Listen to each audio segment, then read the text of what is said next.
Welcome everyone to the Lucerne University of Applied Sciences and Arts. We are in the Lucerne School of Art and Design. My name is Guillermina Noel. Thank you very much for joining this conversation that started some time ago with two special SHAISI issues on design education. We can share the links of the issue through the chat. Something that has happened with COVID-19 is that we realized that change is possible. Very quickly, we adapted the way we are teaching, but something that we also realized is that change requires learning. And it is my hope that this virtual conversation, this virtual space, could be a learning space for some of us. I will ask you to please mute your phones and your notifications so that we can be in the conversation within Tirin Tarans. And I will now invite Johan Redström, Jana Makalik, and Jorge Mesa to start the first conversation based on Johan's article. I will ask you to please introduce yourself briefly, name and position that you have. Okay, so hi, I'm Johan Redström, and I'm a professor at Umeå Institute of Design in Sweden. Hi, I'm Jana Makalik. I am a former associate dean at OCAD University in Toronto, Canada. Hi, I'm Jorge Mesa. I'm a former head of our design school at Universidad Iberoamericana, and actually I serve as provost for outreach and engagement.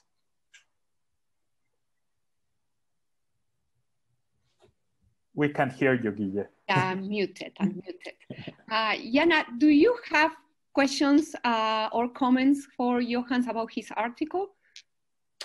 I think we had started speaking the other day on that role of research within design, I think, and ultimately how that changing narrative across institutions links to their relevancy for funding and things like that. So some of those decisions that come up. So I think wondering more about how he sees that changing landscape internationally, maybe, because I know it definitely was an issue here in Canada. Do you mean the sort of what can be called perhaps academization of design? Yes, exactly. Yeah. How to see that? I mean, I think it's certainly something that's happening, and I think one of the it's hard to say. I mean, how to see it, but I think that at least from what I can see, it's one of the roles of design research that is we perhaps do not speak so much about, is that it's also it's important because we need sort of new knowledge in design. We need to advance the way we work, and all of that's fine.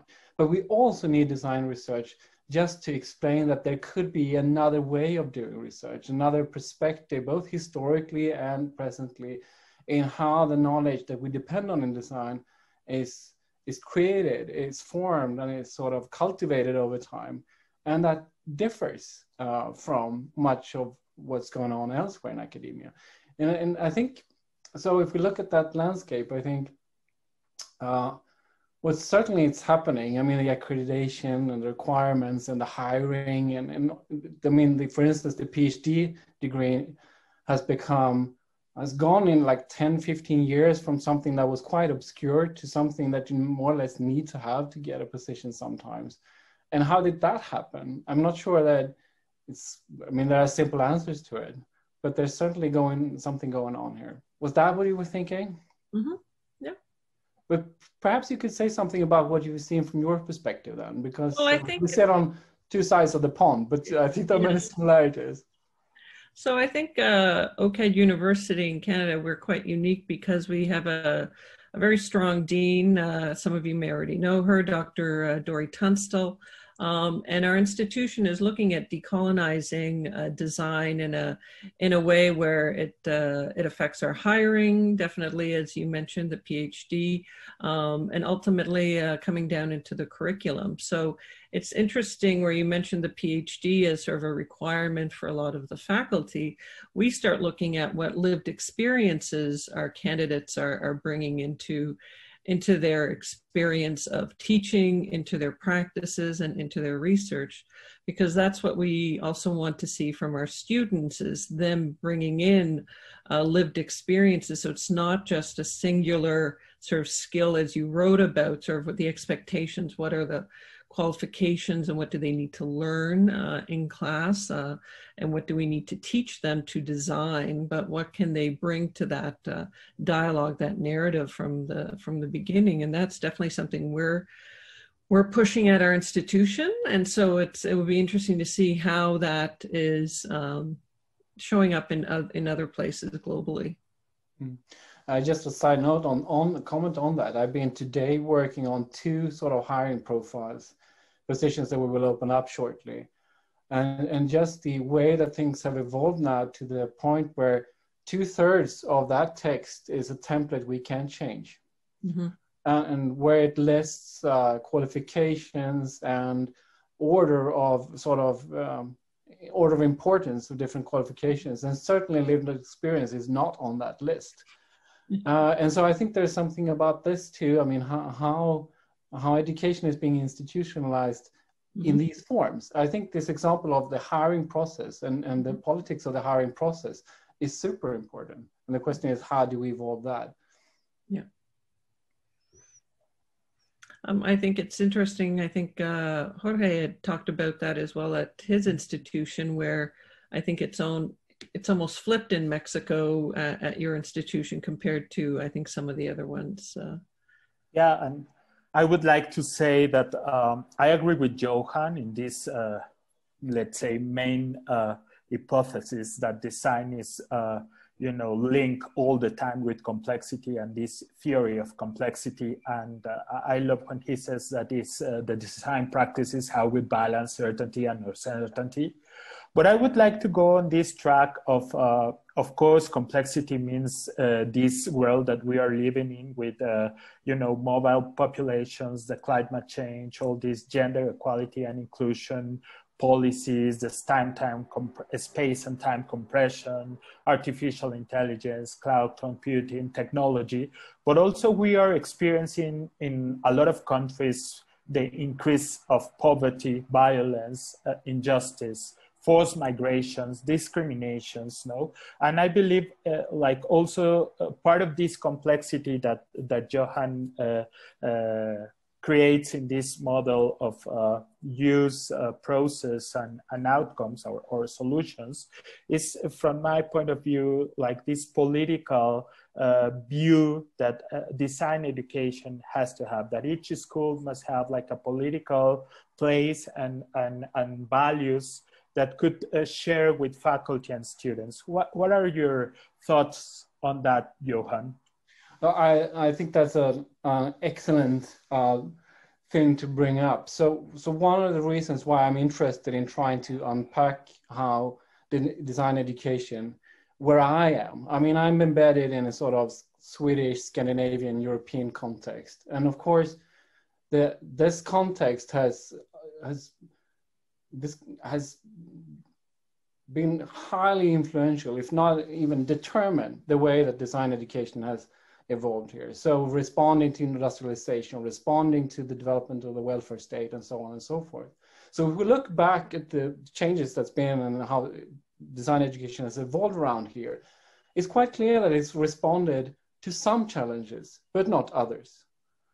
And so what I tried to discuss here, that these are some of the challenges that I think I can trace in the way that we look at education here, that we seem to have responded to.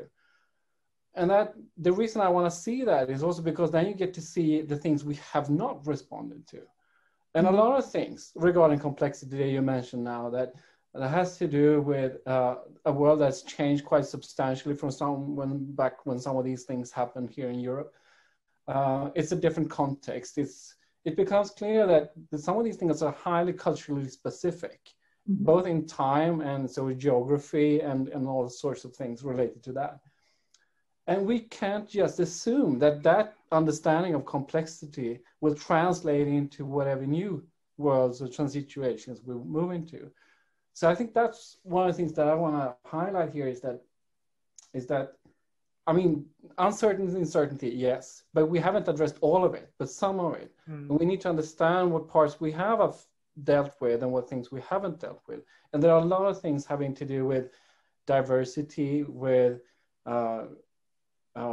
sort of the cultural specificity of these methods and approaches that we have never really cared about because it's been in a fairly homogeneous bubble, if you wish, in which these things have worked. And now that is very different. So for instance, one of the things that I would like to bring up in this conversation is that even if we look at partly the same issues, partly the same situations, if you wish, we see different things depending on where we are. And I think that's one of the beauties with this conversation. We sit in quite different places at this moment. And I think calling that to the foreground. And I would love to see that come into the foreground also in the way we educate, that I can explain to my students why it's an excellent idea to do a year or two in Umeå, but you should really consider doing a year or two in Mexico City as well, because you need that to understand. And I think this is something where we have to sort of understand that the ways that we have addressed things like complexity has been very specific. I mean, we're open. We think we teach general subjects. It sounds like we teach methods on super general, forms on super general, but it's highly specific when you look at how it's actually done, right? Right. Jana? No, I didn't jump right in. It's interesting because I think once again, it's the, as you speak of the value or you know, as you said, the specificity of location, and then defining the value within that location and seeing who defines that value. Because once again, we look at the decolonization of design because it's, you know, we're in Canada and we're looking at Indigenous practices. We're looking at different cultural practices that are being brought in within our context. And seeing a very kind of Eurocentric approach of design of the process that was there. And so we start to see how do you change that when you have 50% of your student population not being represented in that sort of Eurocentric approach and background, and don't see themselves within the process, and the communities don't see themselves within that process. So I think it's as you were talking about that complexity is how do you allow for those definitions of design to expand beyond the sort of the traditional forms. So wondering how you, as you said, the Scandinavian model that you have a participatory, how that potentially would translate elsewhere, you know. Sorry. Yeah. Go ahead. Sorry, Johan. No, and I would like to add, as what Jana is saying, that I think it's really clear in each design school where is its center of gravity, as you mentioned, Johan. No, and for example, at Ibero, we know we have to work for the most vulnerable people of our country. But yes, we have the same issue, no? That those communities are not part of our students or you know, faculty people. So that's really like what I would call the emergence of design in how to implement new models of co-creation, collaboration with all these vulnerable communities. And I think all these ideas, for example, from Scandinavia on co-creation, on participatory design, no, are, let's say, applied in a different cultural panorama in Latin America, and I guess the same in Canada, right, Jana? I think here's like, this is one of the truly difficult things, not just for design, but for sort of many of our institutions in general, I think. And I think there's like two sides to it. One is that the aspect of inclusion, right? How do we make more voices present, and how do we make possibilities present in a wider sense, and sort of how do we understand privileges and how do we deal with them? But the other part is also the risk of the occlusion aspect. I mean, that the idea that something like Umeå Institute of Design would be somehow able to represent this diversity. Mm-hmm. And rather it's, and that would occlude other things that are there as alternatives, as other perspectives, as other instances or ideas about how design education should be done. And I think this is going to be, I mean, this is truly difficult, I think. I mean, how do you balance this? I mean, what do you make sure is present within, and what do you do to make sure that everyone who is within this educational institution understand that this is an exceptional, specific, particular instance of something, and there is lots others there. And part of our job, I mean, as a teacher, is to include perspectives, but not to occlude other perspectives. Mm-hmm. And I think, and this is something we're learning, but at least where I am, I wouldn't say that bringing decolonial perspectives, intersectionality, feminist theory, and I mean, this still belongs in the category of critical perspectives, not in the category of things we all do and things we all care for. And I think that we have some work to do here still. Mm-hmm. Mm-hmm. Right. To say the least. But I do think there's something about this also that maybe only that we need to think about, for instance, communication across and exchange across communities in a much more fun way. I mean, I'm thinking about how often do we discuss design education in this way across continents, across sort of perspectives and so on. It's not something we often do, at least not where I am. And this is the kinds of things I think we have to do to get further here. Yeah, and I think like worldwide, there is this feeling that design is like a connecting tool between people, culture, economics, companies, the environment, no? And of this togetherness, we are now like reviewing or revising our conception of the need of new ideas, of services, products, processes, no? And startups, no?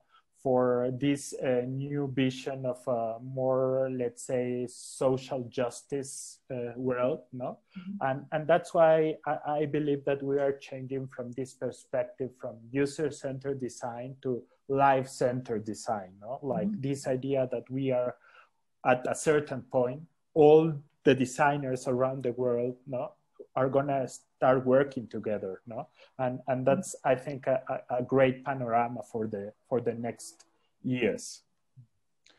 And just to add to that, I think one of the things that I think we could also try from design to show perhaps rest of academia even, is that whereas most disciplines tend to gravitate towards consensus, I mean, it's really makes sense in many areas to have unified theory, to sort of work together on one perspective.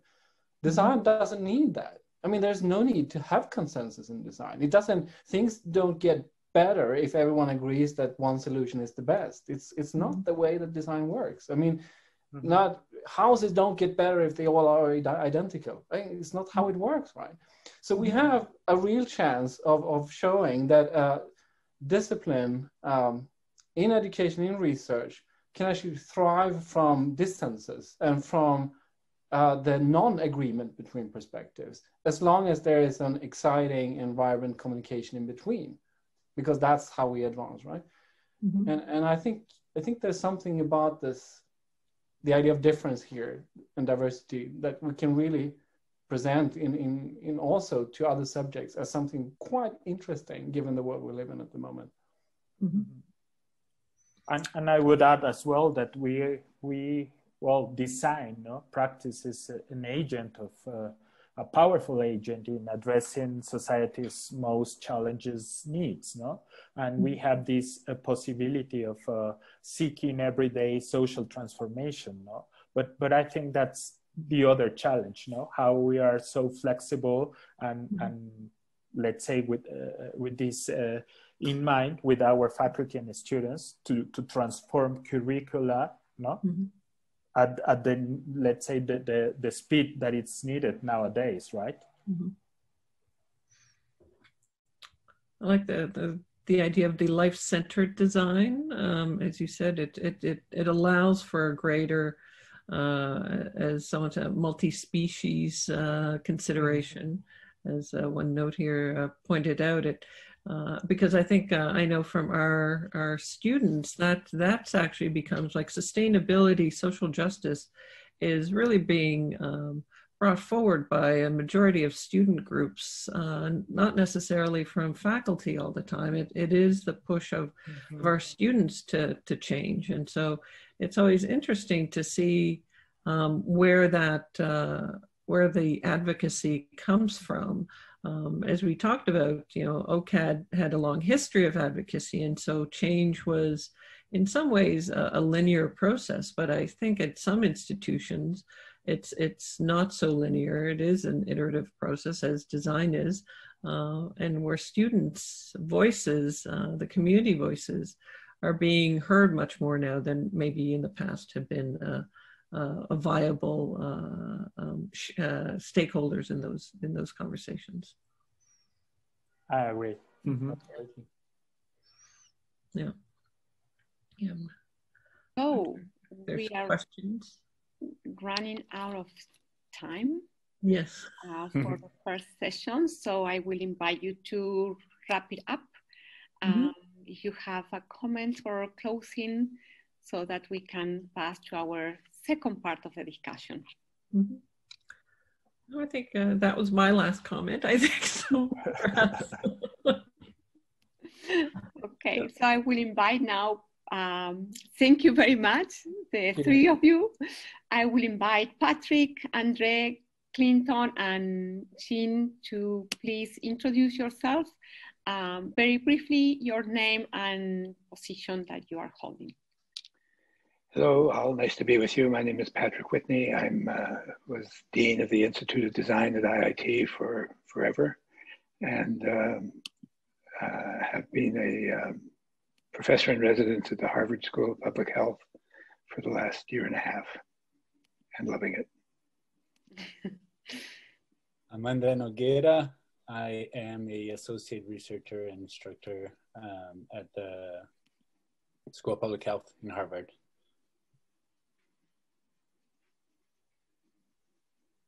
Jean? I am Clinton Carlson. I'm an associate professor at the University of Notre Dame.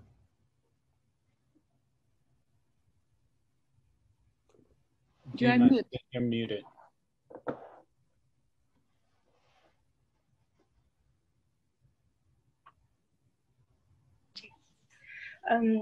Hello, my name is Jing Ma. I work at the College of Design and Innovation, Tongji University. I'm the managing editor of the journal Sheji.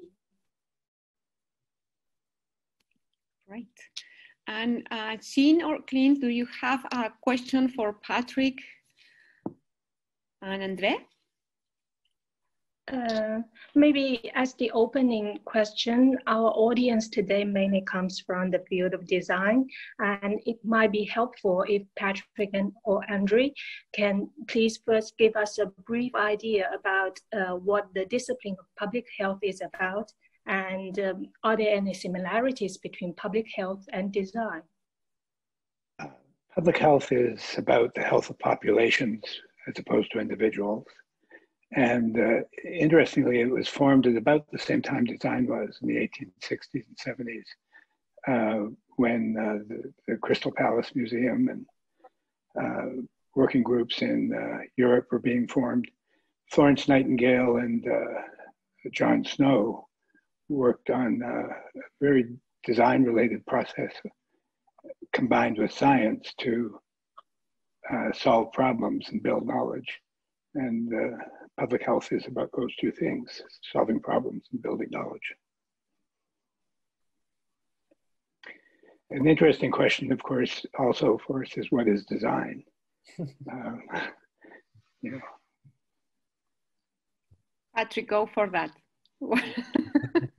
Well, I find it interesting to talk about design education deciding to do something or to work together when I'm guessing there's never been a time with as much diversity in design education as there is now. Not only in the schools, of design, but in all the groups of venture capitalists with companies who are putting in design classes for their portfolio of companies, to things, to design being taught in engineering schools, public health schools, business schools, and with no one knowing what it is. There's no core that's agreed upon.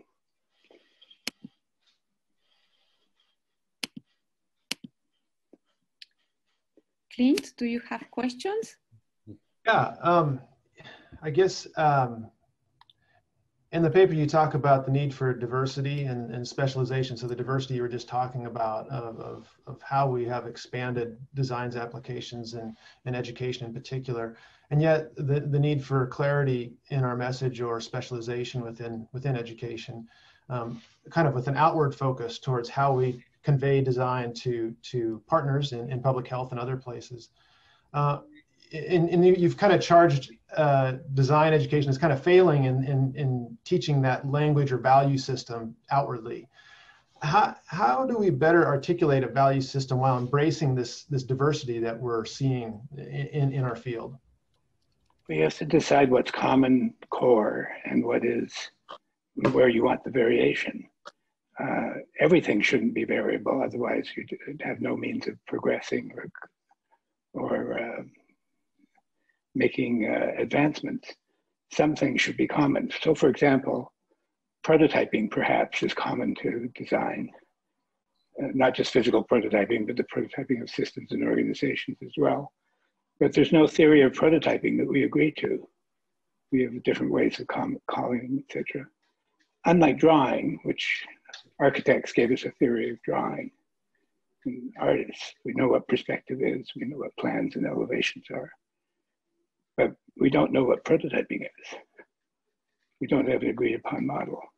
Surely prototyping is something we should be able to agree upon. My guess is there are 4 or 5 meaningful types of prototypes, and they're not all the same thing. So knowing what the common core is, and then celebrating diversity seems like a healthy direction to go. Now, I would also add to that in the notion of tying a little bit back to the aspect of diversity as it emerged in the field, not only in diversity of faces, genders, and etc., but also in terms of diversity of context in which design education is actually being used. The notion of having a core or understanding how to communicate the value of design only expands the capacity of increasing rigor in these various frontiers that design education is being manifested in.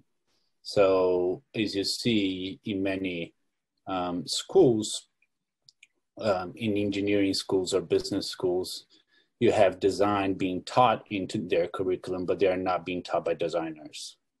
And that gets a completely different messages of what design is, what its core capabilities. And you don't expect engineers to become designers by taking one course, but that should allow them to understand how to initiate an engagement with the designers, or understand when should they invite a designer into their process or connect to a designer when they're facing a problem that they know that design can add value to.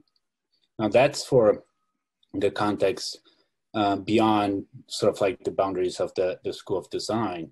But even in design students now, I mean, I've had design students from United States, from Europe, from Brazil, from Mexico, just in the past 3 weeks, calling me and talking to me about how could they communicate the value of their education when searching for jobs, when trying to, they don't know how to communicate. They don't know how to position themselves. And that's a problem of core too. When you ask, what are you good at doing it? They don't have the answer. So that's a big challenge that you see in education as it gets diversified, not only in context, but also of its use. Something you said earlier, Patrick, in an earlier conversation, was that the whole view is more about content and less about structured design research steps. And it kind of gets at what you're talking about, that as we define our value, a a lot of efforts have been in industry and elsewhere have been about kind of articulating the steps of the process, but what you're talking about is kind of fundamentally different than that. Is that correct? Yes, the steps are important. It's the double diamond theory and the et cetera.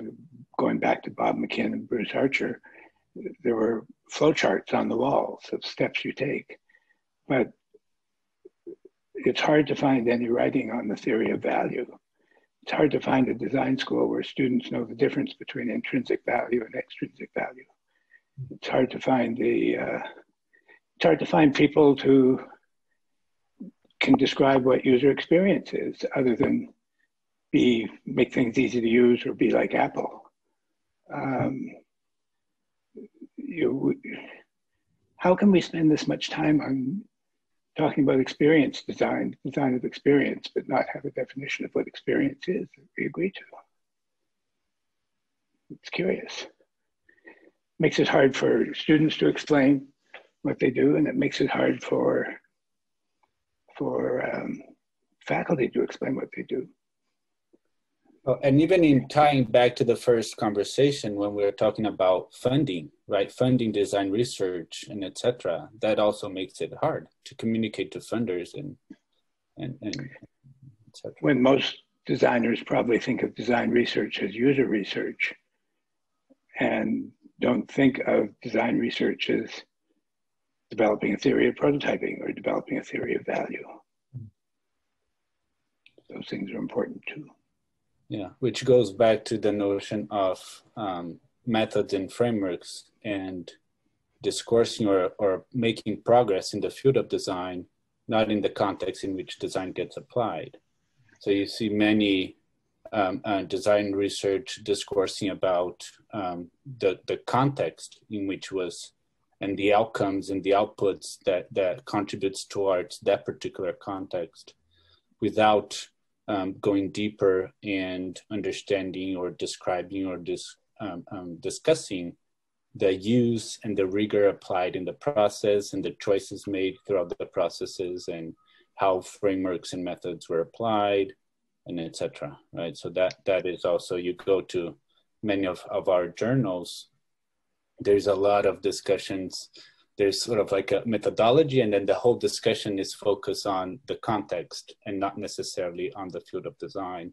So knowledge you don't progress in knowledge in the field. I was at the Zoom meeting last night of about 40 Harvard faculty members talking about the field of the area of global warming and the fires in California.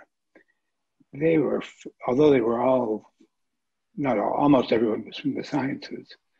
There was high diversity in what they were talking about.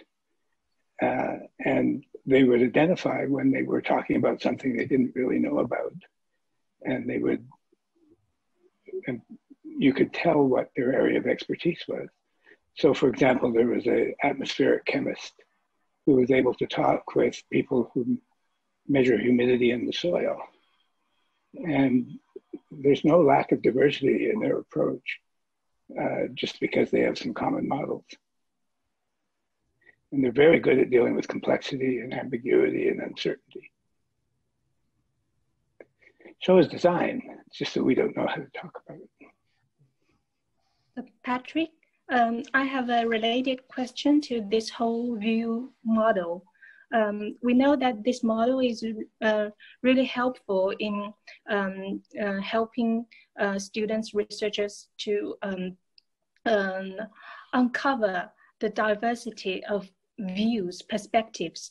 And but when in face of this huge ecosystem of choices, do you also have any tools or method to help us to navigate through this ecosystem of diversity?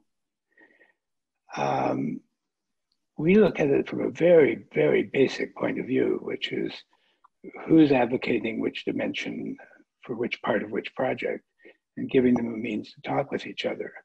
We're not after a prescription of how to go step by step through a process. What we're after is taking this mess of content that we have in complicated design projects and giving a set of questions that the participants can choose from to help speed their way to an answer. Our estimate is that a team using it for a problem that would normally take 6 months to do can come up with 80% of that answer in 2 weeks, because they don't make false steps and they don't forget to ask a certain set of questions.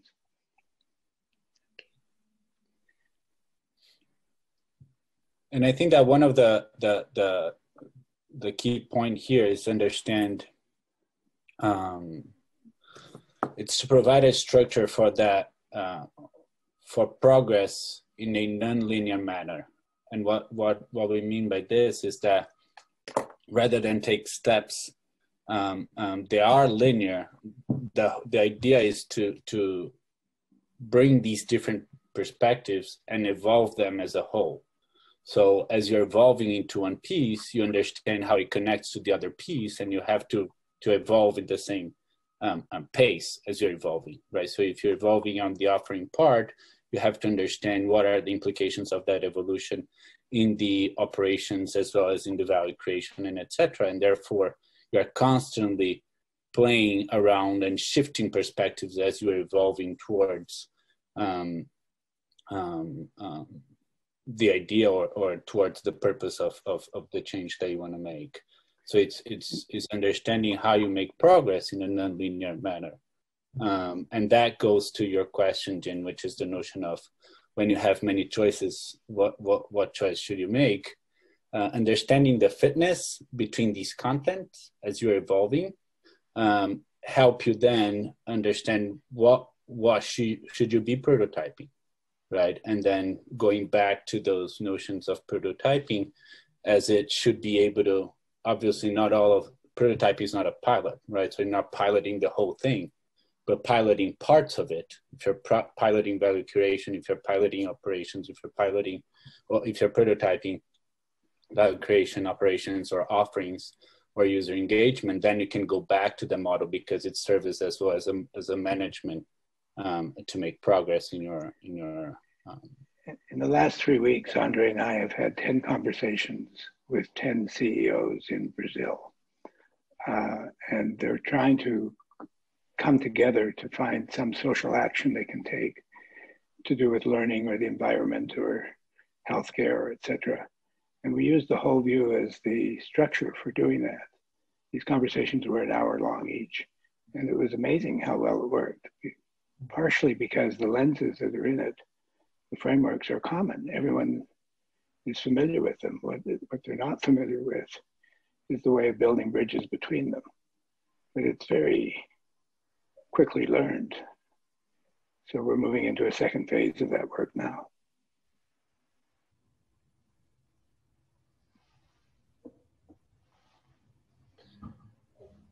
You know, it strikes me that what you're describing, and even how your model is illustrated in a circular fashion, that it's not a linear process, that it's you're attempting to flatten it and create intersections that are ongoing throughout the evolution. And exactly, and you can start anywhere.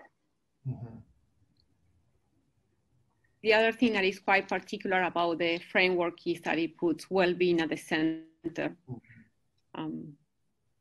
Which connects with the previous conversation of being life-centered. Mm-hmm. This idea of progress, one way of thinking of this is the difference between progress versus fashion. And what fashion does is it's wonderful turmoil of conversations between artifacts. People see one set of artifacts and respond to a different way, and they look at cultural change and social change, and they create trends. And sometimes the trends are quite pervasive, and sometimes they're very scattered. But there's no sense of progress in fashion. We pull from history more than we pull from anywhere else in fashion design. Whereas in the science and profession point of view, there's the idea of knowing what the core is and building upon it in order to have more variety and in order to have more progress. And as much as we enjoy fashion, our work is firmly in the camp of trying to provide a means for progress. So one example on this, you don't see much in the discourse in the field of public health or public health research, discoursing like, oh, from stop smoking to obesity, from this to that, those are just different issues where you are evolving the knowledge, and there's a whole new ground to be explored within obesity, within police violence, within climate change, within different types of issues and different domains of expertise that different types of knowledge in the field of public health can evolve and make progress on. But you're not creating a fashion of from this to that, or not this anymore, now our issues is that, is the notion of expanding the boundaries of the field as the context also expands. And when something is not relevant anymore, then it sort of like starts to naturally merge into the others, but it's not sort of like that dead end where like, oh, now this is not important anymore. Now it goes towards here, right? So especially in design, there's a lot of from to in the discourses that sometimes prevents this notion of progress in knowledge.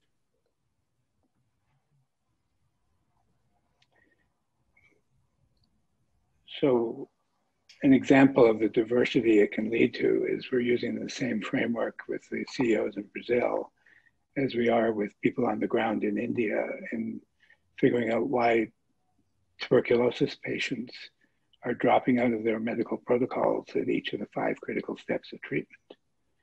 The public health people know that the patients are dropping out, but they don't know why. So same set of frameworks used differently and not all used to the same extent. Some are emphasized in one type of project than the other. Gives us a running start.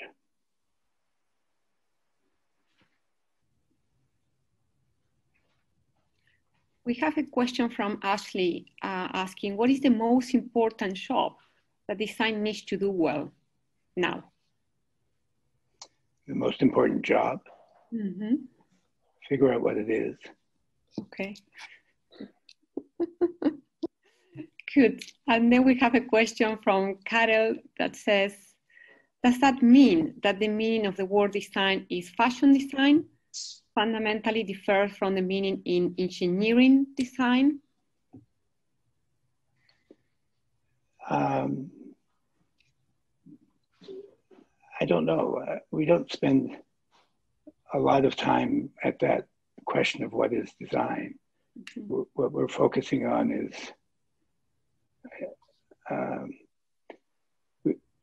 we're looking at the nature of problems and the nature of skills that are needed to address those problems, and whether people believe that design is the right word to define it or not is not our worry. You know, at the highest level, design is about making new stuff. So in that sense, the word design covers both fashion and engineering. But engineering has a set of protocols that are based on discarding things that they're not certain about, where design is happy to take on things we're not certain about. And that's where they start to diverge.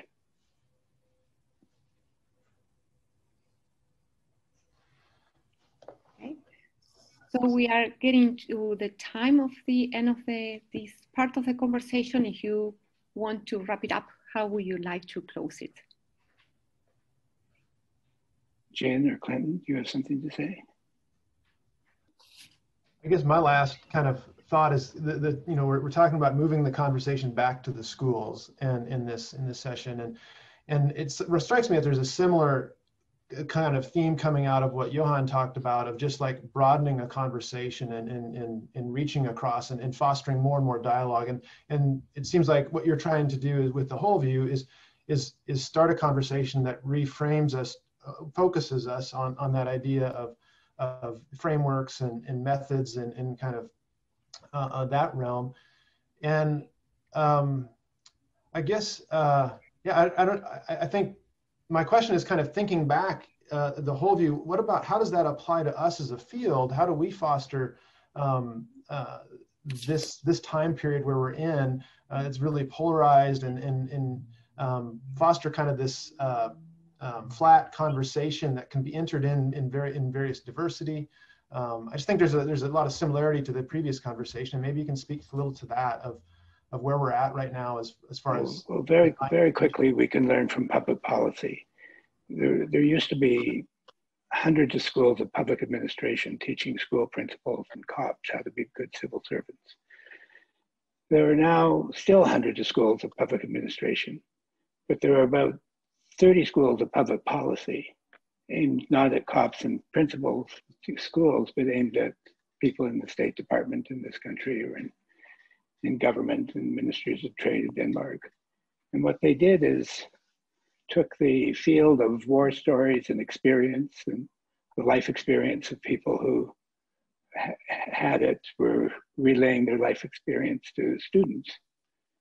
And the field of public policy emerged by people wanting to define what the core was. And you look at the progress in the field of public administration in the last 30 years compared to progress in the field of public policy, and it's not comparable. Them having a formal structure to their core of their knowledge it started with 5 schools and a journal, Ken, and a foundation, Ford Foundation. And the same thing happened in business schools. They took a pause and spent time figuring out what they were. Makes it easier to have arguments, which are useful in field development.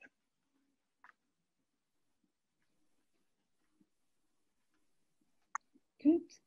Thank you very much, the 4 of you. And I will invite now Danielle, Jan, and Danielle to introduce yourself briefly and start the discussion. Yeah, hi, I'm Danielle Wilde. I'm an associate professor of embodied design at the University of Southern Denmark, and I'm currently visiting professor at the Estonia Academy of Art Doctoral School. Hi, my name is Jan. I'm currently working at Luzern University of Applied Sciences and Arts, and my current job is being the head of the MA programs in Design, Service Design and Digital Ideation, the latter being a collaboration between our departments of Design and Arts and Computer Sciences. My name is Danielle Aschbacher, and I'm working at Luzern Applied University, DNK, and Design Management. And I've been there since the beginning, so to speak. And DNK stands for Art and Design. Daniel, do you have a question for Danielle? Yeah, it's difficult after the first 2 rounds to blend out what has been said so far and to jump right into the topic of Danielle's paper. But I think there are certain comments that made me think that we may have to also address in this 3rd round. I was asking myself, but there were a few questions, I think about 2 questions coming from attendees. And I was wondering, as we talk here, what are the students that are actually listening, taking with them today? And what does it mean to them, what has been said so far? I'm trying to put myself into their shoes, which of course I can't do, okay? But it seems to be quite a difficult level, maybe, for the students that I know, and that is not to demean them in any sense. that what we are saying and what is being said here is maybe a little bit difficult for some of them to really understand what it means for them. Maybe they don't have to understand it now. Maybe they will understand it in the coming months and years, maybe much later. But I just was wondering, you know, maybe we have to keep in mind also that when we talk about here, we have attendees, we have young students that listen to us, and we don't want to disgruntle them or discourage them. We need them, right? That's just my opening comment here. Maybe Jan, you can follow up on Daniele's, and then I can catch up on that. Yeah, I could. I would like to follow up on that, because imagining being a student today, I feel like until now, and if I take a look at our own school and other schools here in Switzerland and Europe, we are much used to having this disciplinary approach. So I apply for, let's say, a BA program in graphic design, product design, service design, or whatever it is. And Danielle, you point out this notion on post-disciplinary design education, and perhaps that could be something that could be interesting for our students to better understand, to listen to. So what's your thoughts on that? Thank you both. I mean, I make a very strong point of bringing forward the notion of post-disciplinarity, because I think it's absolutely what's needed. And it's an idea that's been brought forward in a couple of different areas. It was very big in tourism. In feminist studies, you can find a lot of literature on post-disciplinarity. Why I think it's important for design is it's not about getting rid of expertise.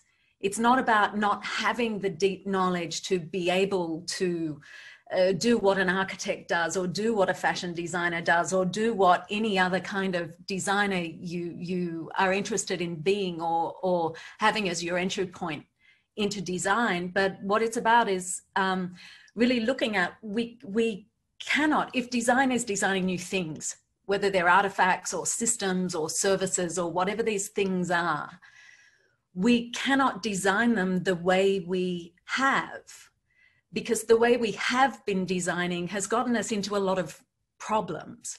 We can't keep living the way we're living. That means we can't keep designing the way we're designing. So while we need deep expertise, we also need to be able to engage with other disciplines. We need to be able to be agile in our understanding of what is important at any moment in time, and how to give space for and listen to and voice other perspectives, so that we can move beyond the constraints of particular disciplines as well. Because, you know, I have a lot of training, and so it constrains the way that I see what is possible. So being highly trained in one area and only working with experts who share the same language as me can constrain what I see as possible. And then I'm unable to see the impacts of my decision-making more broadly. So post-disciplinarity, or my call for post-disciplinarity, is a call for designers to learn how to engage with people from other disciplines and learn how to become more agile in terms of their understanding of the constraints of the perspectives that they bring, as well as the strengths. You make a very strong point about research, which I entirely support. And I would like to take that stand, or let's say the point of view maybe also from the students' side. And also as a former, long time ago, industrial designer. Research, obviously, that is absolutely essential. I think there's nobody that questions this. But the thing is, the reality is, after all, that you also need to understand how to use the research data, the information collected, and what you do with it. And that is highly complex. And this is where I see there's a breakdown on one hand, as we have the students that we may be educating towards that goal of integrating research as an absolutely essential central part in their education. And there might be a breakdown with the actual industry on the other side. There's a world out there which nobody has mentioned this so far except you guys from Patrick and André. I was very happy to hear that you have conducted those interviews with CEOs, because that's also a sort of on the other side, a reality check that we need. That's a reality as well. Who is going to transform whom first, or how does that actually work? Now we have students that will come out there, and correctly, André, you mentioned that these students don't know how to explain what they are able to do, to perform, what they can deliver, you know, what is their strength, because it is confusing on one hand, because we ask them maybe all the time to engage into more research and more other things, and that confuses them not to have maybe that clear line. And maybe that's exactly what this post-disciplinary idea encompasses, to actually make the students feel comfortable with that reality, that they are out there and that they will have to learn how to work with this, let's say, non-linear situation, which is highly complex, where there are no certainties, there's only uncertainties, and how to cope with that. But right now, our education is not giving it to them, and the students don't expect that from us. They want securities. They want to know exactly the discipline. I'm starting here and I finish there. And that's the industry out there, which has also that image. So the question for me is, we may well start to, and I think it's our duty, to really work on our curriculums in the hope that eventually, you know, the students, that as they get out there, will do their part, and the industry will accept them and will actually provide them with the opportunities to pursue those goals. So what I'm saying is, I would be interested to understand how far in your research, in your paper, you have also, you know, looked into that industrial side of the reality. A lot of things there to untangle, but I mean, a couple of things come up for me. One is at SDU, I'm connected to a master's program that is a research program that combines, on the one side, multi-stakeholder innovation. So it looks at what design can do in industry, in government, in NGOs, in community organizations, in hospitals, in all kinds of interfaces that are organizational. And on the other hand, we have embodied design, which looks at how our embodied engagement with, in the first hand, materiality, in the second hand, community, and the third hand with the socio-technical and ecological systems, can you know, that it's through our embodied engagement with these things and with each other's, whether mediated by technology or not, and whether those technologies are physical, biological, or technological, that we're really looking at that. So these are two different ways of thinking about design, but we bring them together. And we bring them together because then it allows students to do a couple of things we find. On the one hand, they can bring a first-person perspective to the research that they're doing and combine that with co-design and co-creation, and then look at other things that are needed and be able to, by bringing these perspectives, the first and second person together,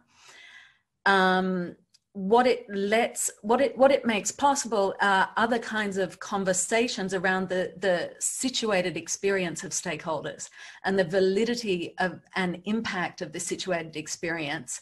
The designers have soul in the game, rather even more than just skin in the game. And the impact of the decisions that are being made are becoming apparent in different ways. And by doing this, by making these steps and combining these in a way, ways of thinking about design, if you like, that don't always come together, it makes visible to companies other kinds of impact that they can have. The challenge is that it takes time to do this kind of work, and the economic models that exist for companies at the moment don't typically afford the kind of time that's needed for the work to be done that really allows this kind of radical, transformative innovation, if you like. I tend to shy clear of innovation because I think, you know, everyone puts forward innovations, but really they're only inventions until they've been taken up and integrated into people's everyday practices.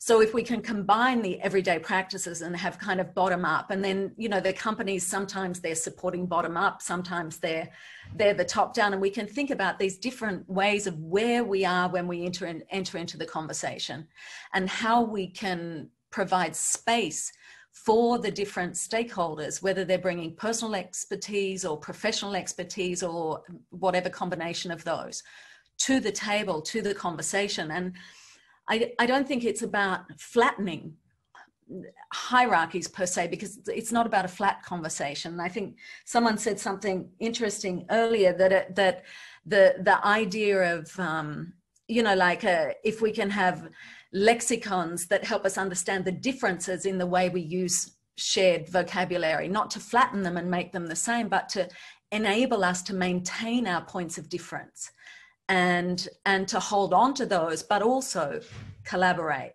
to not flatten conversations, but allow them to be as diverse as they are and have space for full diversity, and to find ways of grappling with that so that the diversity can be present and can be valued and can allow those changes to happen. There are real challenges in terms of the systemic pressures, economic pressures on industry to be able to do things, but you know, the economic model is not working for us. What are we going to do in the face of COVID-19, which is deconstructing so many things? When we get back to education, you know, I'm Australian originally. The Australian educational model is essentially a funding model built on foreign students as economic input. So the economic system in Australia is kind of crumbling, and certainly the research system is crumbling while we watch, very dramatically and very quickly, and they are not alone. It's happening in other places. So how do we leverage, as Guillermina said at the beginning, how do we leverage the changes that are being forced upon us by COVID-19 to be able to make some of these changes to allow these different and more diverse and more inclusive ways of communicating, to be able to answer, maybe find new ways of answering or positioning in relation to the questions that you're asking, Danielle? There are a lot of questions on the panel now. We have one or two in the Q&A. I will read them aloud. I will ask you, whoever wants to address them. The first one is from Terry. He's one of our students, and he says, does this integration that Danielle was talking about need to be accomplished by each designer? Or could we also interpret this as a call for new interdisciplinary roles like design managers or similar? I mean, in the paper, I talk about sustainability brokering as a new role for design. So I unpack that in the paper, but perhaps Daniel and Jan have something to. I think it's something every designer should learn at a certain point, because it's something that does not come natural.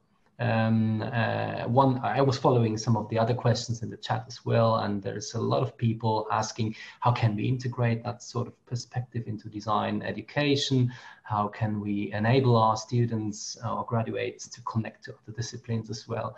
And from my own experience as a design educator, I often observe that even in cross-disciplinary or cross-sectoral projects, many students still tend to stick to their own discipline. So let's say we have this kind of complex problem there, and the design student would go, okay, I do the visual part, or engineer student would go, okay, I take care of the whatever it is. And so it does not, I think nowadays a lot of programs, not only in design, are still focusing on doing something extremely well. And I think that's also something that Ken pointed out in one of the comments there, that the Bologna system is really supporting that by the way it is designed, right? So that's why I think it does not come naturally. So we need to support our students to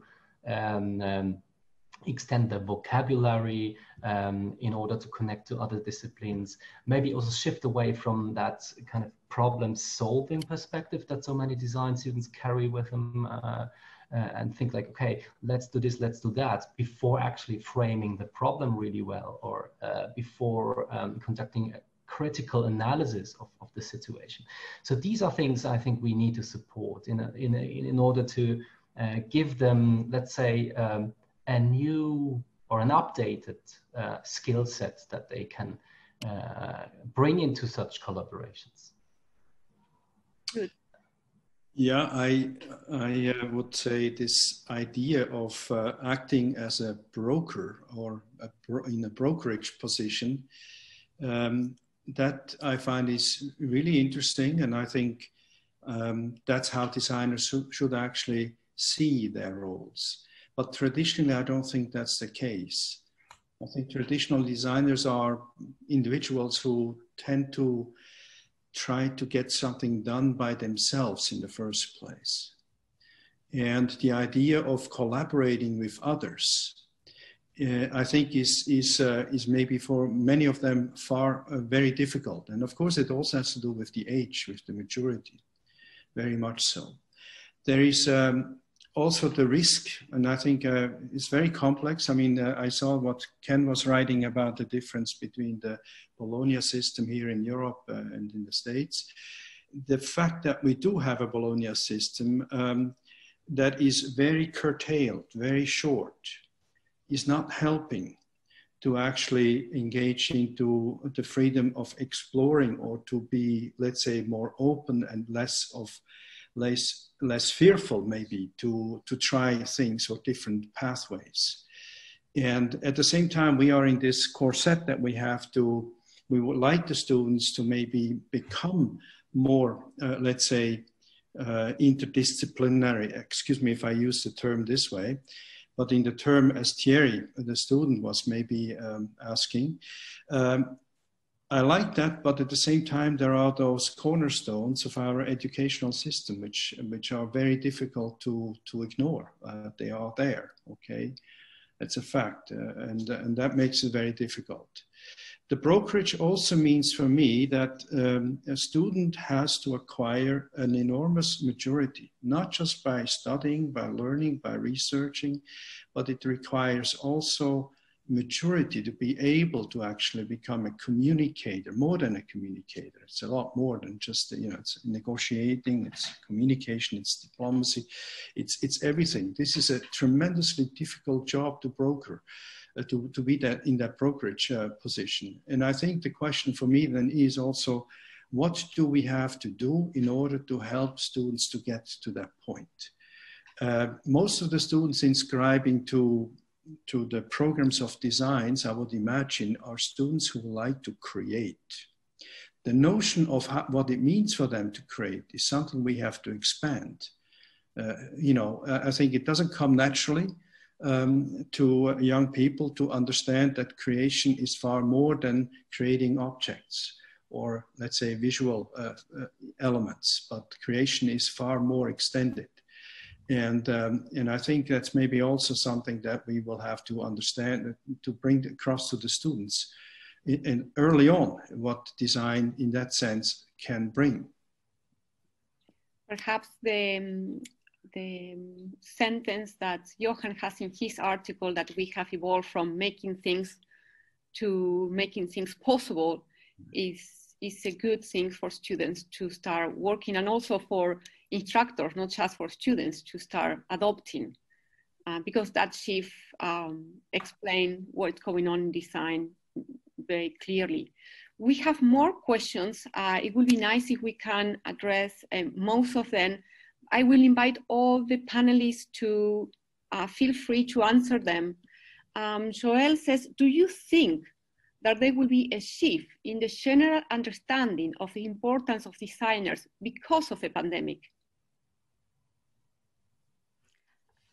I would like to say, and it actually aligns with what I wanted to respond to Danielle's previous comment.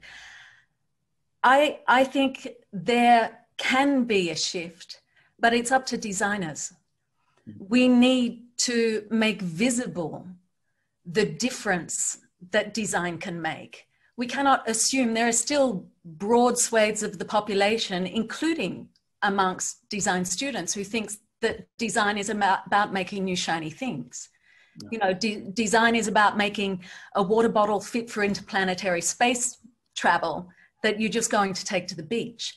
You know, we need to, as a discipline, we need to think about what design is and expand it. But to truly have the impact that I believe we're capable of having because of what I see around me, design needs to step up. When I look at the students that I work with, and I have students in Chile, as well as in Estonia, in Denmark, in Australia, in the UK, in the Netherlands, I have PhD students in a couple of different countries, but also engage with master's students at a couple of different countries. What I see are people who have extraordinary courage and audacity. And if you tell them something is I think one of the comments said, if you tell people it's going to be confusing, they will be confused. Mm-hmm.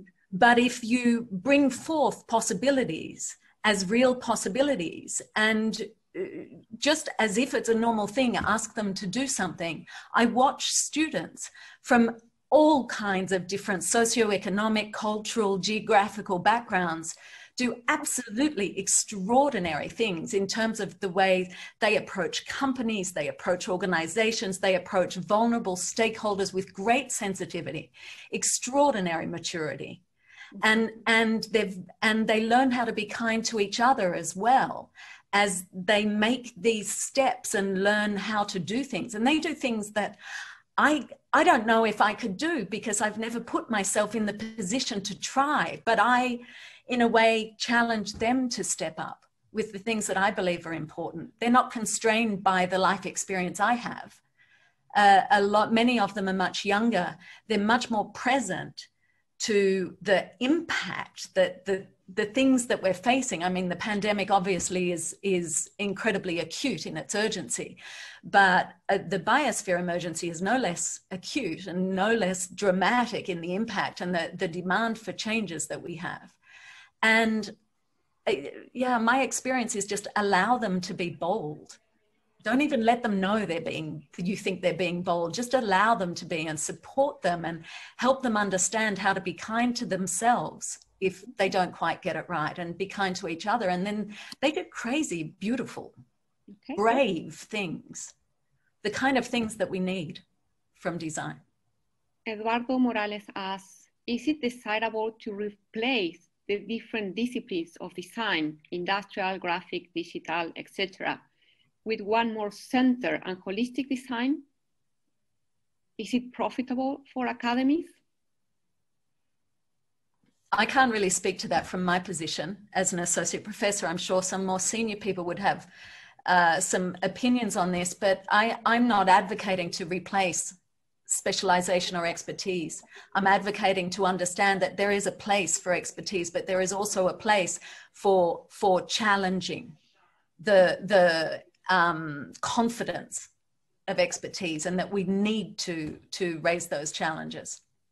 Patrick, will you answer that one? Could you repeat it?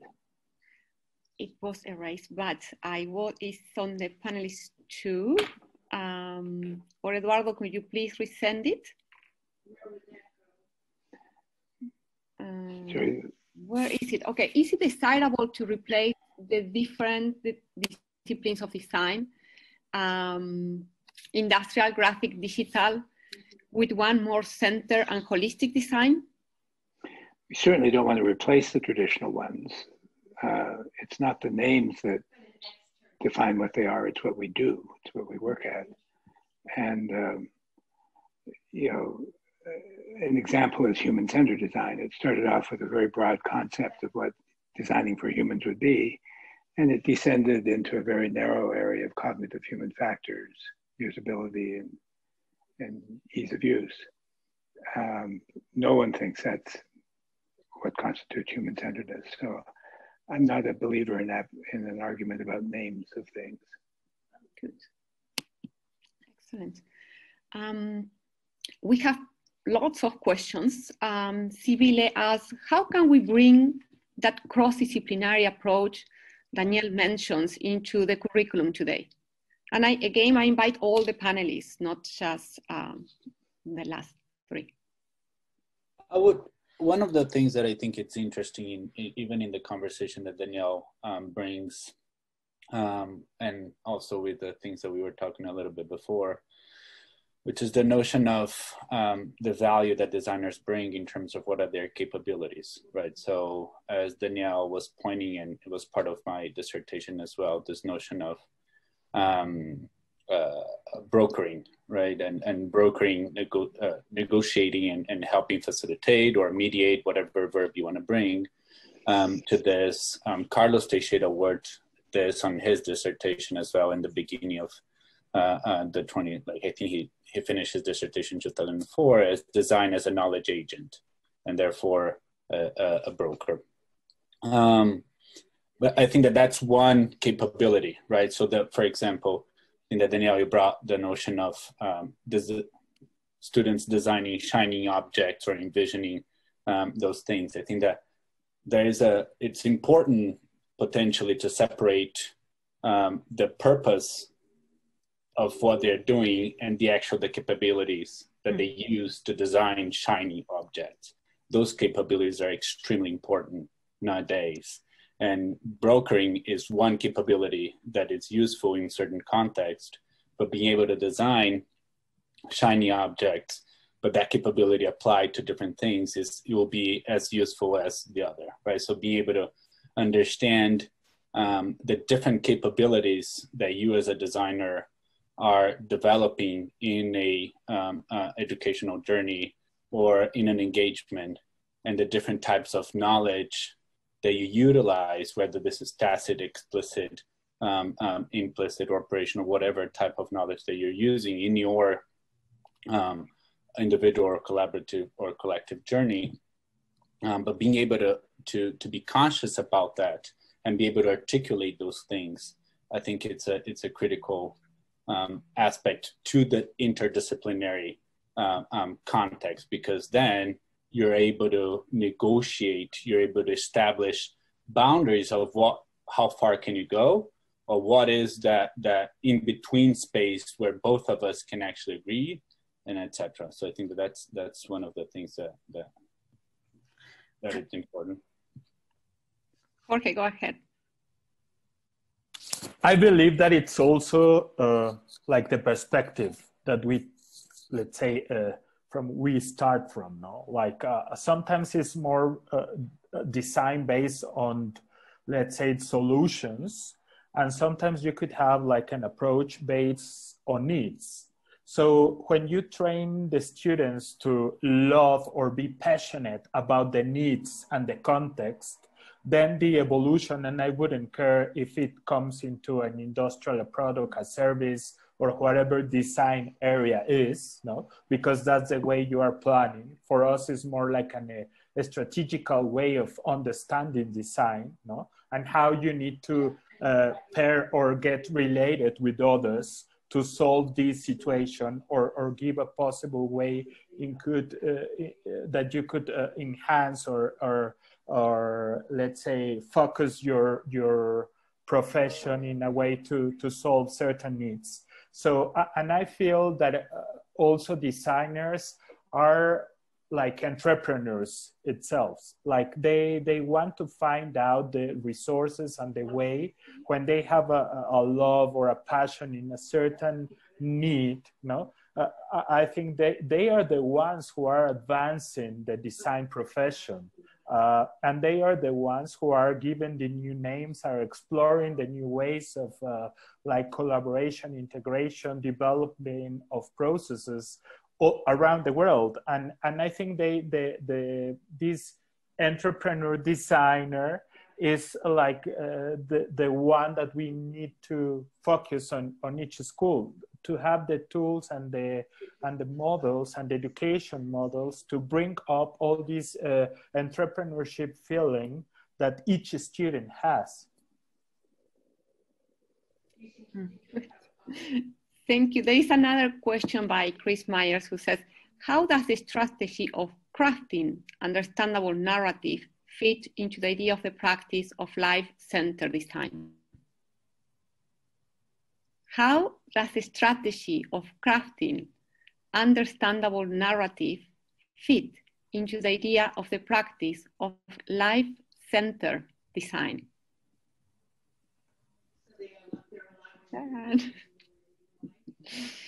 Jan wanted to say something before, but sorry, Jan. There was not an answer to that question, though. Meanwhile, we can think about the other one. Okay, so Jan, go ahead, and the rest is thinking about the life-centered design. Yeah, I just wanted to add something on what Jorge just said. I agree only partly, because I think other people do great stuff too. If you take a look what people in molecular biology are doing, and engineers, economists, and I think sometimes as designers we should be a little bit more humble and say, yes, it's true, we have great superpowers, right? But we should also take care of what I would regard as one of our weaknesses, that before we think of collaborating with other people, we always try, or many people or many designers try to fix the stuff or the problems themselves or on their own. And at least that's something that I observe with some of our students. And I think that kind of shift of perspective would be nice to support, to say, well, let's appreciate what other people do. And let's be honest, a lot of what we do, when you take a look at just human-centered design methods, has been lent from other disciplines. So we did not invent most of that stuff on our own. So I would argue for a little bit more humble, how do you say that? Be more humble as designers. Okay, Ken? Yeah, for the most part, I've just been happy to listen, but I really want to say thanks to Jan, because,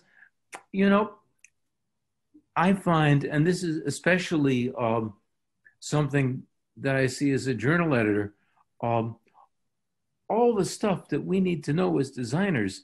We do have some serious broad thinkers. Patrick is one of them. I've known for many years people like Don Norman, and in fact, Danielle too. But geez, I spend 3 or 4 hours every day simply reading the New York Times, The Economist, The Guardian, trying to keep up with what's happening in the world. And I find myself flabbergasted from time to time when we get manuscripts in that show that people haven't been following the world. They haven't even half the time been following our field. So I simply want to say thanks, Jan, because this is really the truth. You got to know what's going on in the world in a broad way to even begin to solve today's problems. Good. Danielle? Just to pile on, I'm reminded of Chuck Owen's work in planning a new curriculum, where they listed all the things a designer needed to know. And this is 30 years ago. And it was a 16-year education to teach it all well. And we've expanded the list greatly. We're surely up to 25 years because we're not learning how to teach anything faster. We have to figure out how to have generalists and specialists and not expect everyone to know everything. If everyone knows everything, it's a sign that there isn't much to know inside the field. Sorry.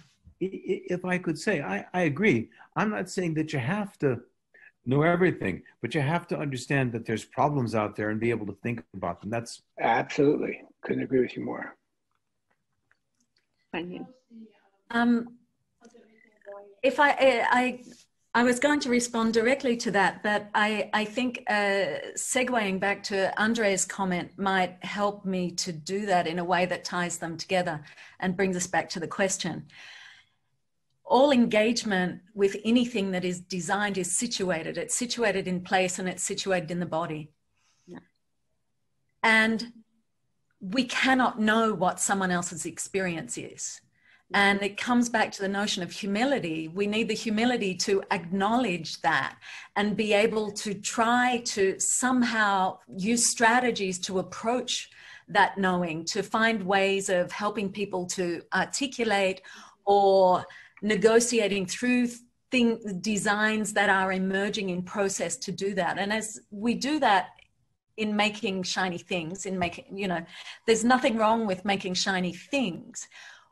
What I think design as a discipline needs to think about is what I mentioned is, often things for a single purpose, taking your water bottle to the beach. The water bottle is often engineered to the point where it's fit for interstellar space travel. We may need things to be designed sufficient for interstellar space travel, sufficient for very complex and sophisticated material and aesthetic means, understanding aesthetics very broadly. But not all of the things we need, when we think about sophistication, we can think about it in many different ways. So just as design students need to develop skills to work with materials and make those shiny things, maybe we can think about how that role needs to embed it in a deeper understanding of what the concepts that are driving what we're doing, the needs, rather than solutions. It's full of hubris to imagine that we can find solutions. Asbestos was a great solution. We need to maybe step back from solutions.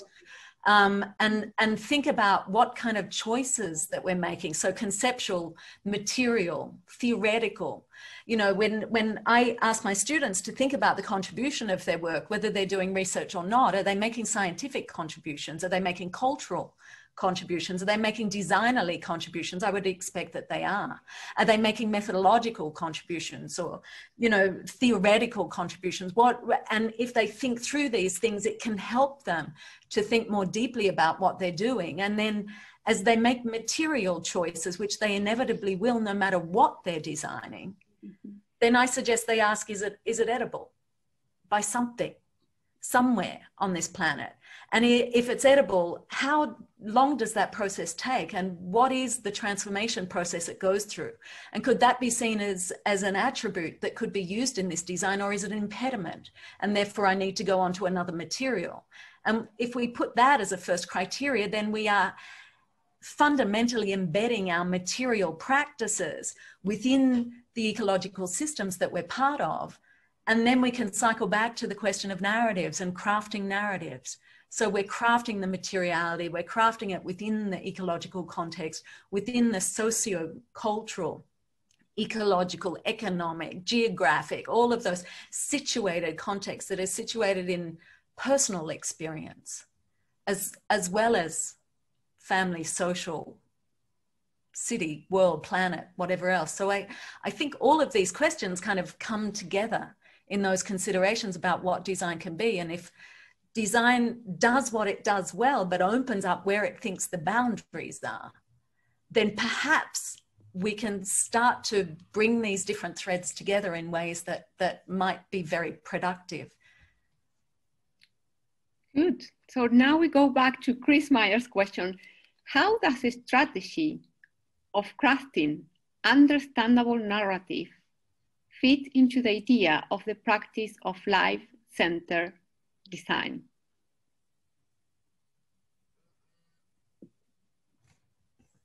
Jorge?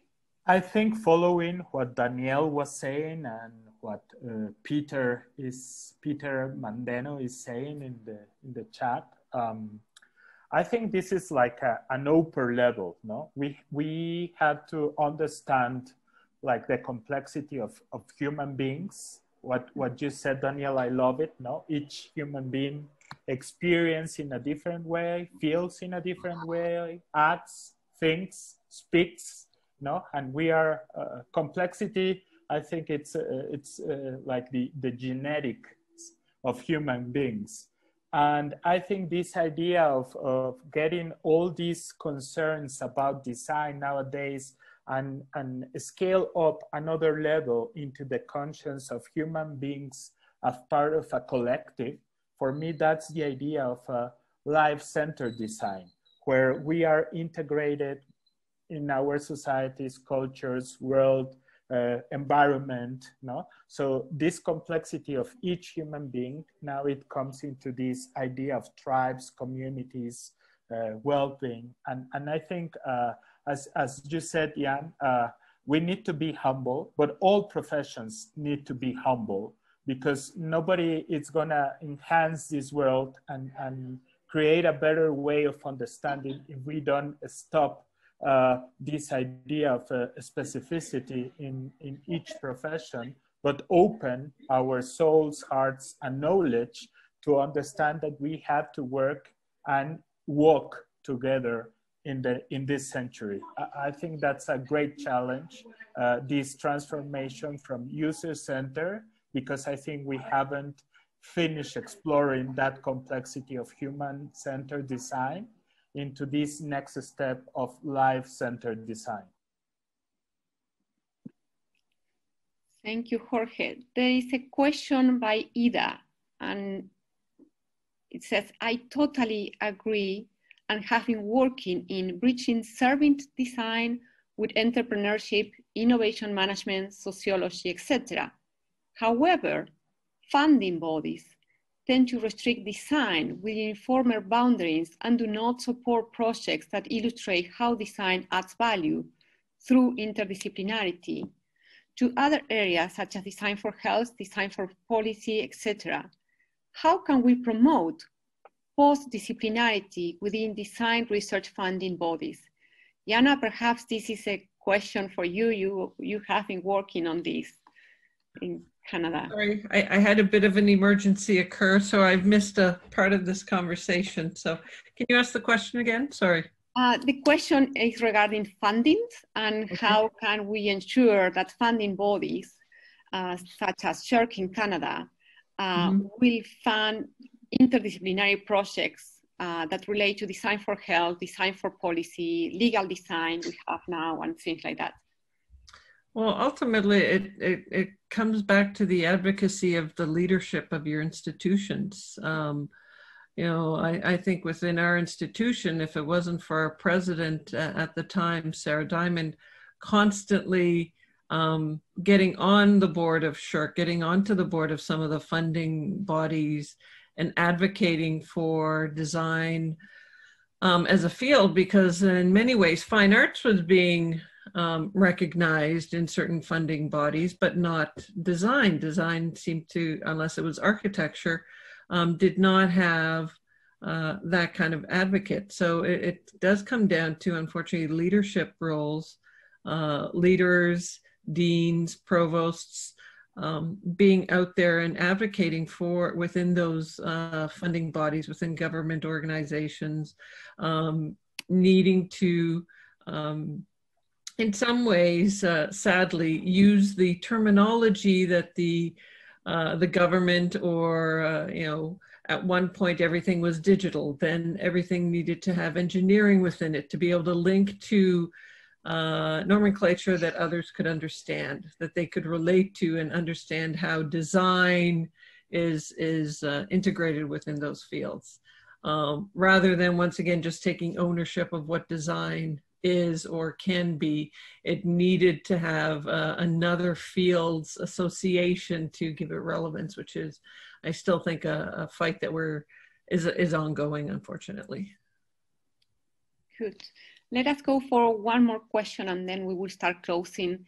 In the questions and answers, we already answered one question of Eduardo. We go for Nicolo, and he says, don't you think that the aim of design education has to go on exactly with that approach that tries to bring humanistic aspects, sociology, psychology, philosophy, etc., within the technical complexity of the project? I think that with a common background, humanistic, the competences of the different design branches could be maintained based on personal interests and attitudes.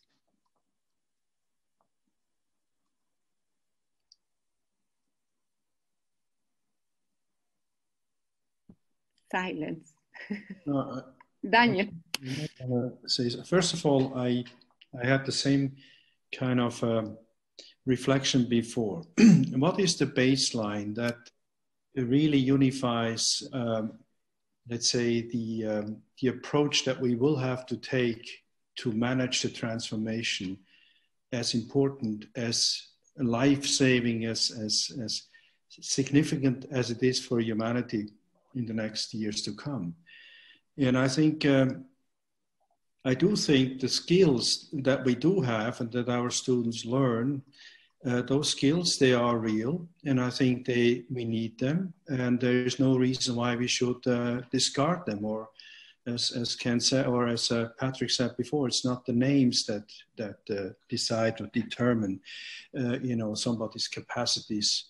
I think it's really the value structure that each person brings along, and in this sense, I do see that what Ken said before, having the eyes and ears and all our senses open every day and understand what's happening out there in the world. And not only out there far away, but also around us, by being observant, by being sensibilized.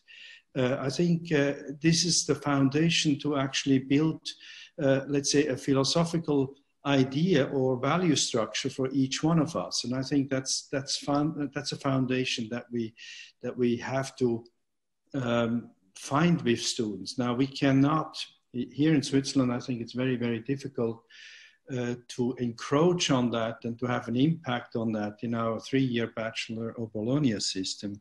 This has to happen long before. And how far do we have a leverage on that? That's another question. Very difficult. But I think that's a qualification which I find is very important to unify the collaborative effort, which is absolutely essential. I agree with Danielle on that. It's absolutely essential. I think the idea of designers being lone rangers, that's far in history, that's gone. And also the idea of being humble enough that you dare, and confident enough that you dare to connect with other people, that you don't feel ashamed, that you admit that you have a certain knowledge basis, but that's only maybe one part of it to actually fulfill the entire story. This is what we have to instill in our young people, that confident that they can go out there and contact people and to talk to other people and learn about them. And yeah, that's, I think in the end, it's not so important in which field and discipline people are. The important thing is to be able to connect. And for that, I think to be humble and to understand our own limitations is a key. And we should be proud of being able to recognize that and acknowledge that. Danielle? Yeah, I just wanted to add, Patrick spoke before about, we don't understand how to speak about values, and we don't understand how to speak about experience. We also, as the discipline, aren't very good yet at speaking about ethics. And all of these things require some kind of grounding in humanities.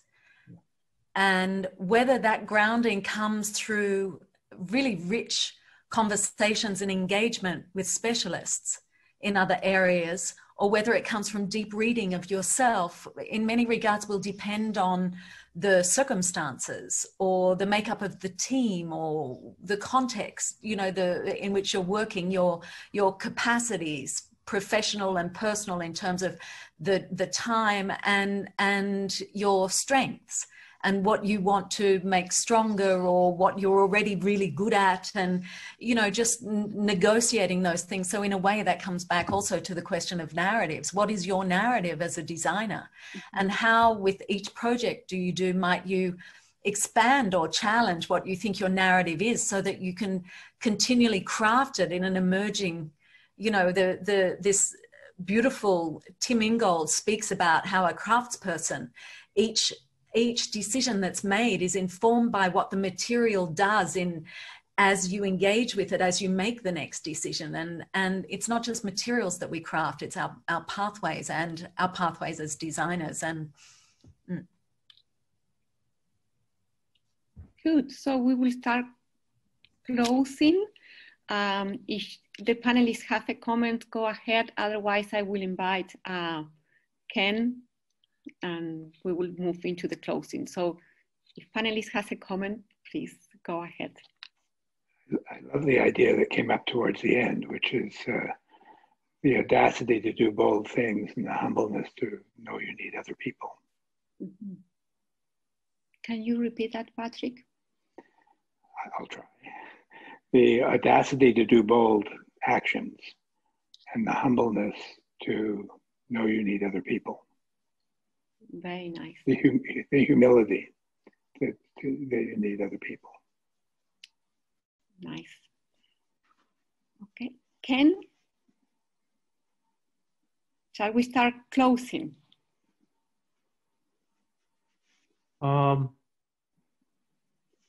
Yeah, I have much the same feeling I had the last time, which was that I was very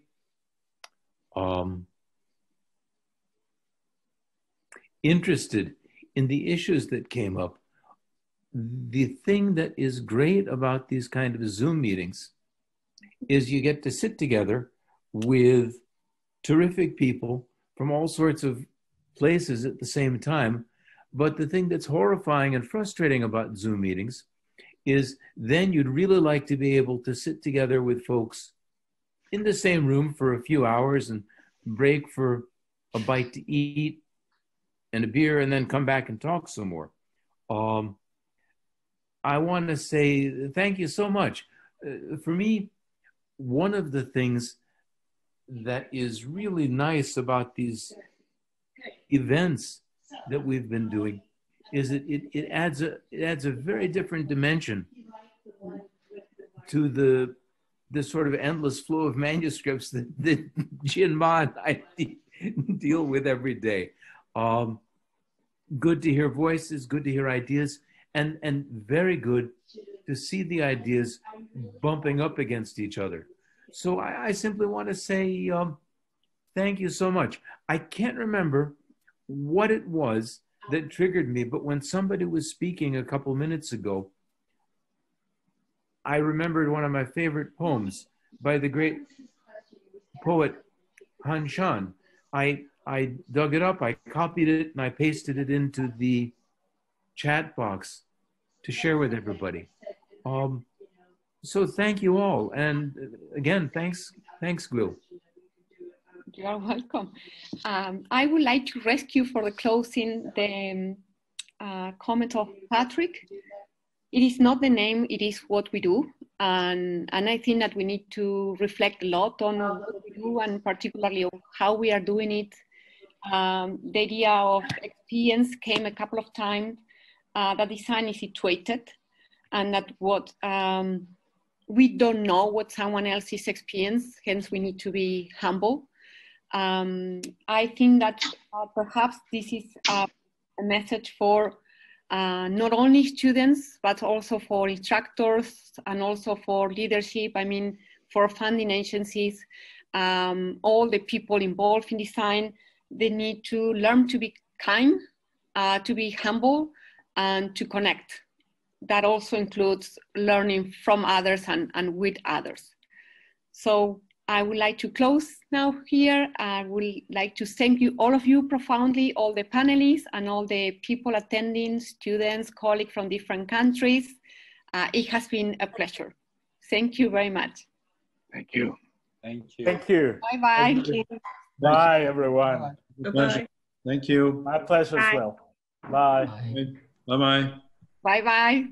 Bye.